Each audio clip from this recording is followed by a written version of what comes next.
Friends, నేటి నుంచి వయోవృద్ధుల వారోత్సవాలు అయితే జరుగుతున్నాయి. ఫ్రెండ్స్, ఈ వీడియో తప్పకుండా చూడండి. నచ్చితే లైక్ చేయండి, సబ్స్క్రైబ్ చేయండి, కామెంట్ చేయండి. ఓకే ఫ్రెండ్స్, నేటి నుంచి వయోవృద్ధుల వారోత్సవాలు మరి అంతర్జాతీయ వయోవృద్ధుల దినోత్సవం సందర్భంగా ఈ నెల 25 నుంచి అక్టోబరు 1 వరకు వారోత్సవాలు అయితే నిర్వహిస్తున్నట్లు జిల్లా సంక్షేమ అధికారి ఎం సరస్వతి ఒక ప్రకటనలో తెలపడం జరిగింది. జిల్లా సంక్షేమ అధికారి ఎం సరస్వతి ఒక ప్రకటనలో తెలియజేయడం అయితే జరిగింది. ఇక వయోవృద్ధులకు అవగాహన సదస్సులు, ఆశ్రమాల్లో ఉంటున్న వారికి ఆటల పోటీలు, సాంస్కృతిక కార్యక్రమాలు నిర్వహించనున్నారు.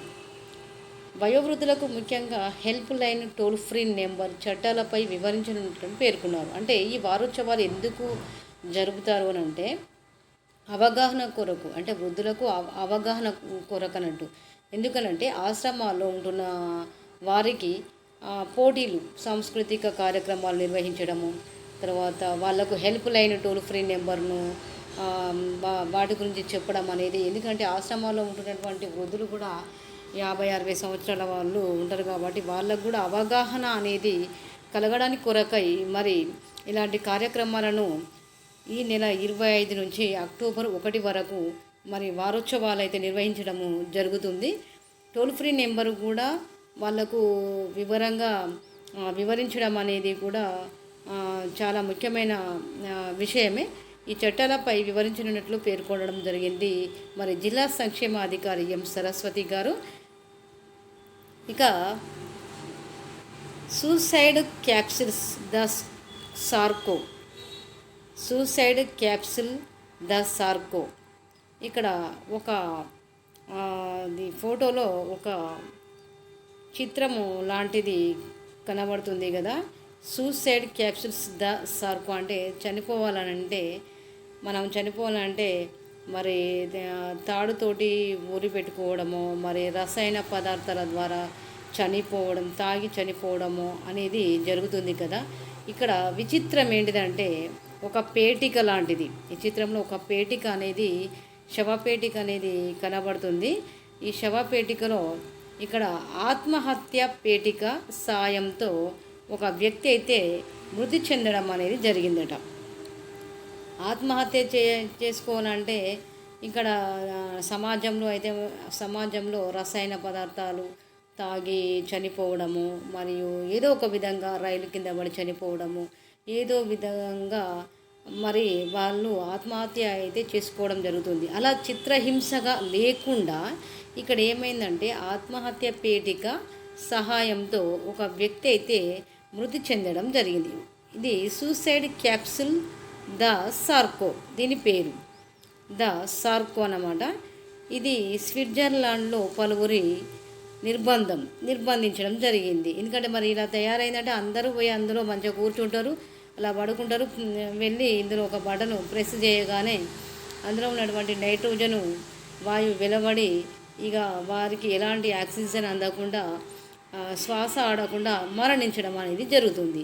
ఇలా ఏం చేసిందంటే స్విట్జర్లాండ్లో పలువురి నిర్బంధం అయితే చేయడం జరిగింది. జెనీవాలో చిన్న యంత్రంలా కొత్తగా రూపొందించిన ఆత్మహత్య పేటిక సూయిసైడ్ క్యాప్సిల్ సాయంతో ఓ వ్యక్తి ఆత్మహత్య చేసుకోగా అందుకు సహకరించారన్న అనుమానంతో పలువురిని అదుపులోకి అయితే తీసుకోవడం జరిగింది. ఎందుకంటే ఇది సహాయం లేని జరగదు. ఎందుకంటే సూయిసైడ్ క్యాప్సిల్ అది తయారు చేసిన తర్వాత ఇలా చేసుకొని ఇలా చనిపోవచ్చని మరి ఇలా చేయడం జరిగింది. దీనికి మళ్ళీ స్విట్జర్లాండ్లో పలువురు నిర్బంధం చేసిండ్రు అని మళ్ళీ ఇక్కడ ఇవ్వడం జరిగింది. ఎందుకనంటే అలా తయారు చేయడం ఎందుకు, ఈ విధంగా ఒకరి సహాయంతో ఆత్మహత్య చేసుకోవడం ఎందుకు, ఇలా పేపర్కి అయితే ఇవ్వడం జరిగింది. మరి ఇక్కడ క్రిమినల్ కేసు నమోదు చేసినట్లు దక్షిణ స్విట్జర్లాండ్ పోలీసులు మంగళవారం వెల్లడించారు.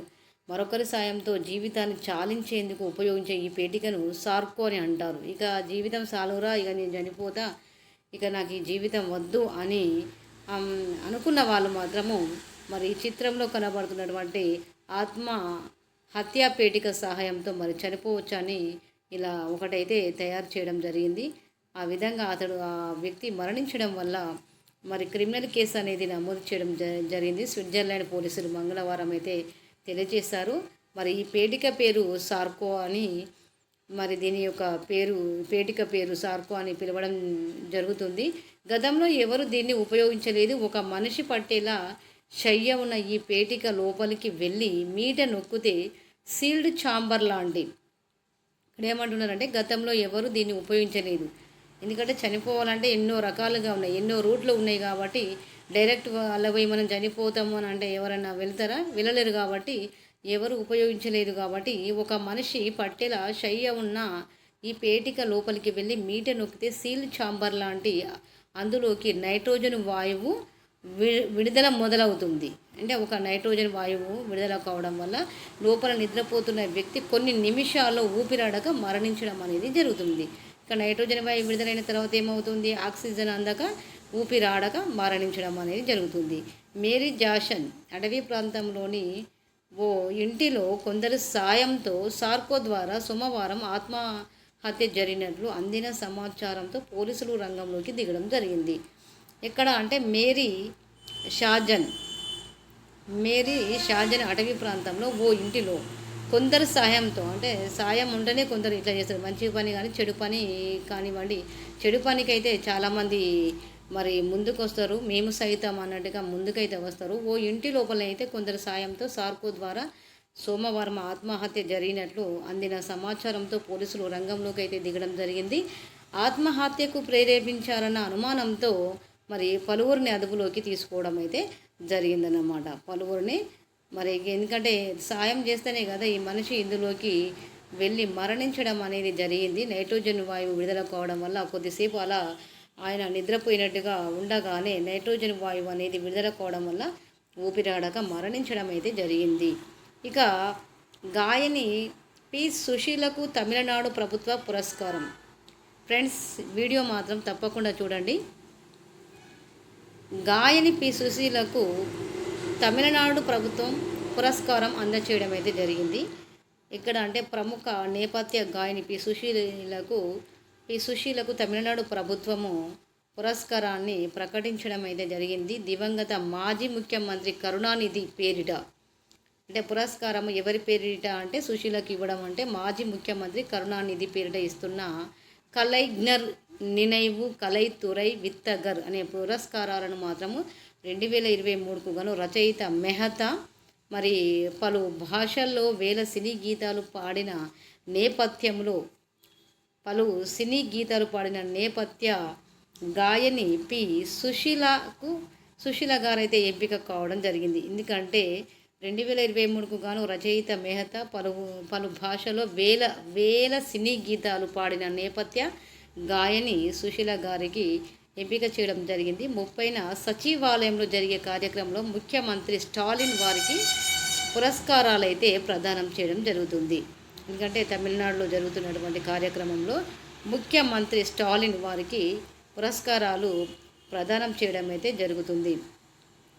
ప్రముఖ నేపథ్య గాయని పి సుశీలకు తమిళనాడు ప్రభుత్వం తమిళనాడు ప్రభుత్వం పురస్కారాన్ని ప్రకటించింది.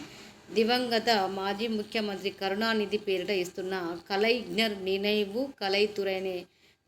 కలైతురై విత్తగర్ అనే పురస్కారాలను మరి సుశీల గారికి అయితే పురస్కారాన్ని అందజేయడం అనేది జరుగుతుంది. ఇక దేవుని లడ్డు ప్రసాదం, తిరుపతి దేవుని లడ్డు ప్రసాదంలో మరి ఘోరాలు జరుగుతున్నాయి కాబట్టి ఇక్కడ మరి అందరికీ ఇష్టమైన ప్రసాదము తిరుపతి దేవుని లడ్డు ప్రసాదం కాబట్టి ఇక్కడ చూడండి, అదిగో అల్లదిగో మహాప్రసాదం. తిరుపతి దేవునికి లడ్డు ప్రసాదం చేయడంలో కూడా చాలా కల్తీ చేస్తున్నారు. మరి జనం అయితే కల్తీ చేస్తున్నారు, వారికి ఇష్టం వచ్చినట్టుగా చేస్తున్నారు. పూర్వకాలంలో చాలా మంచిగా నీతిగా నియమంగా చేసేది, మరి ఈ రోజులలో మాత్రం ఇలా తయారు చేయడం అనేది జరుగుతుంది. శతాబ్దాల కిందట వడ తర్వాత బూందీ లడ్డు శ్రీవారికి 50 రకాల ప్రసాదాలు చేసేటప్పుడు దిట్టం లెక్క పోటులో తయారీ భక్తులకైతే 3,50,000 వరకు పంపిణీ చేయడం అనేది జరిగేదన్నమాట. తిరుపతి వెంకటేశ్వర స్వామి దర్శనం అంటే భక్తులకు మధురానుభూతి. శ్రీవారి ప్రసాదాన్ని భక్తులు అపురూపంగా మరి భావించేది. నెల రోజులైనా లడ్డు వాసన అనేది పోక ఉండేది కాదు. ఎందుకంటే ఆ వాసన నెల రోజుల దాకా లడ్డు దాచిపెడితే ఆ వాసన అనేది మంచి గుమగుమ వాసనగా ఉండేదని మరి భక్తులైతే చెప్పడం జరుగుతుంది. మరి నెల రోజులైనా లడ్డు రుచి వాసన తగ్గేది కాదు. తిరుమల నుంచి మరి ఇంటికి వచ్చినాక లడ్డూల కవర్లు నేలను తాకనివ్వకుండా జాగ్రత్త పడేవారు. ఎందుకంటే దేవుడు కదా, గొప్ప దేవుడు కదా, కాబట్టి అలాంటి కవర్ను కూడా నేలపైన పడవేయకూడదు అనేది పెద్దలు కూడా చెప్పేది. మరి ఆ విధంగా ఉండేటువంటి ప్రసాదాలు మరి ఇలా కల్తీగా జరుగుతున్నాయి. ఇక్కడ చూడండి, అప్పట్లో వడ కార్యక్రమంలో లడ్డు ఏ విధంగా ఉండేదంటే 15వ శతాబ్దం నుంచి శ్రీవారి ప్రసాదం అంటే వడ రూపంలో. అప్పట్లో స్వామి దర్శనానికి వచ్చే భక్తులకు భోజన వసతి సౌకర్యాలు లేవు అప్పుడు. ఎందుకంటే 15వ శతాబ్దంలో భోజన సౌకర్యం చేయలేకపోయేదన్నమాట. భక్తులు కూడా అప్పుడు చాలా ఇబ్బంది పడడం జరిగింది.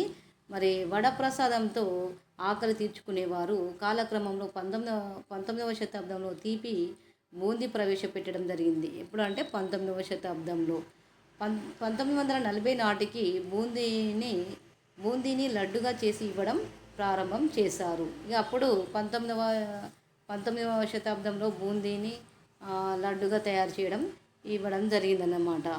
1803 నుంచే ప్రసాదాల విక్రయం జరిగింది. తిరుమల శ్రీవారి నివేదనలకు ఎన్నో రకాల ప్రసాదాల తయారీ అయ్యేదన్నమాట. లడ్డూలకు విశేష ఆదరణ ఉండేది చాలా వరకు. నిజంగా చెప్పాలంటే లడ్డు అంటేనే చాలా విశేష ఆదరణ అనేది ఉండేది. మరి స్వామివారి ప్రసాదం కోసం ఎందరో రాజులు రాణులు ఎన్నో దానాలు చేశారు. ఎందుకంటే స్వామివారు అందరికీ ఇష్టమే కదా. తిరుపతి దేవుడు చాలా గొప్ప దేవుడు, చాలా మహిమ కలిగినటువంటి దేవుడు కాబట్టి మరి అప్పుడు ఎందరో రాజులు రాణులు దానాలు చేయడం అనేది జరిగింది. వాళ్ళ భూములను అమ్మి కూడా కొంత ధనాన్ని కూడా వెచ్చించడం అనేది జరిగేది.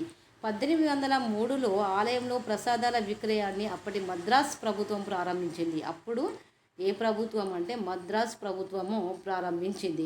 లడ్డూ తయారీకి రూపమైన బూందీని తీపి ప్రసాదంగా విక్రయించారు. ఇప్పుడు లడ్డూ తయారీకి రూపమైన బూందీని తీపి ప్రసాదంగా విక్రయించడం జరిగింది. అనంతర కాలంలో లడ్డూగా రూపొందించారు. తర్వాత ఏమైంది, లడ్డుగా బూందీ పోయి లడ్డుగా తయారైంది. ఇలా అప్పుడు లడ్డు ఎంత ధర ఉండేది, రూపాయి నుంచి 50 రూపాయల వరకు ఉండేది. ప్రస్తుతం విక్రయిస్తున్న చిన్న లడ్డు ఖరీదు మొదట్లో రూపాయి ఉండగా క్రమంగా రూపాయలు 25 అయింది. గత ప్రభుత్వము హయాంలో రూపాయలు 50 చేయడం జరిగింది. కళ్యాణ లడ్డుకైతే రూపాయలు 100 ఉండేది.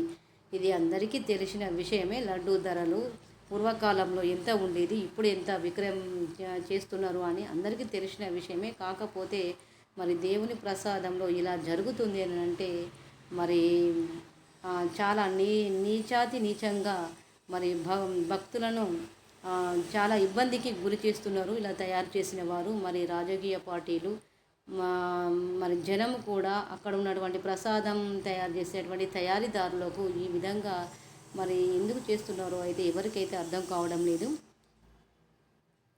ఓకే ఫ్రెండ్స్, ఈ వీడియో కనుక నచ్చినట్లయితే లైక్ చేయండి, సబ్స్క్రైబ్ చేయండి, వీలైతే నలుగురికి షేర్ చేయండి.